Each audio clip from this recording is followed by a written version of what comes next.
After her uncle's mysterious death, Lama returned to the old family home to collect what the lawyer described as the only thing he left you. It wasn't property. It wasn't money.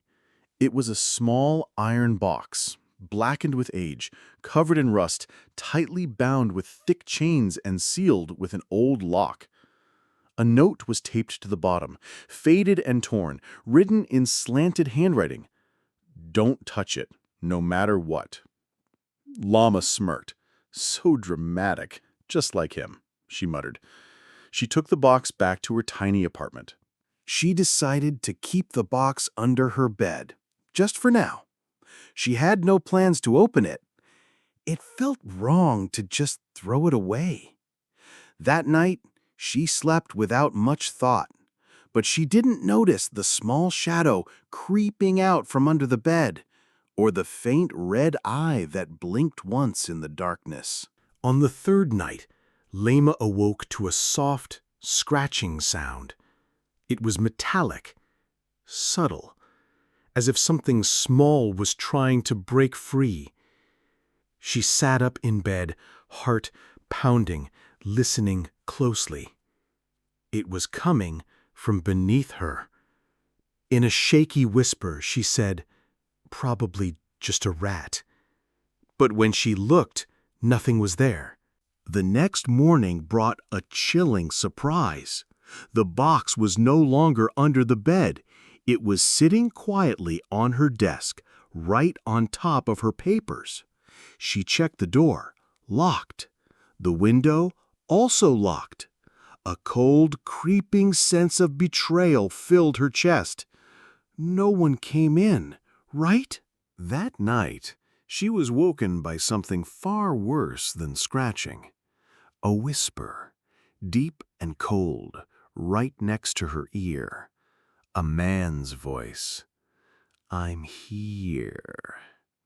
She jolted upright, flipped on the light in a panic, but no one was there, except the box, resting gently on her pillow. She couldn't take it anymore. Lama grabbed the box and forced it open. Inside wasn't just empty darkness. It was alive, a pulsing black void, beating slowly, like a heart. The air grew heavier. A cold breeze seeped out from the box. She tried to shut it, but something deep inside the void shifted. Something watching. Before she could close the lid, a long black hand shot out, clawed and twisted like charred bone, and grabbed her wrist. Lama screamed, struggling to break free, but it was too strong.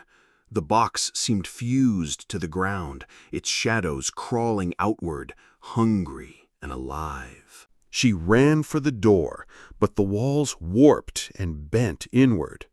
The floor trembled, lights flickered, and shadows crawled toward her. She could hear breathing behind her and laughter. Then, in an instant, something yanked her backward, and darkness swallowed her whole. Not a sound. The room was perfectly still, as if no one had lived there. No signs of struggle, only the box back in the center of the room, locked, untouched. Later, her mother entered the room looking for Lama. She found no trace of her, just a note on top of the box, fresh, crimson ink still wet. "Don't touch it. She won't return."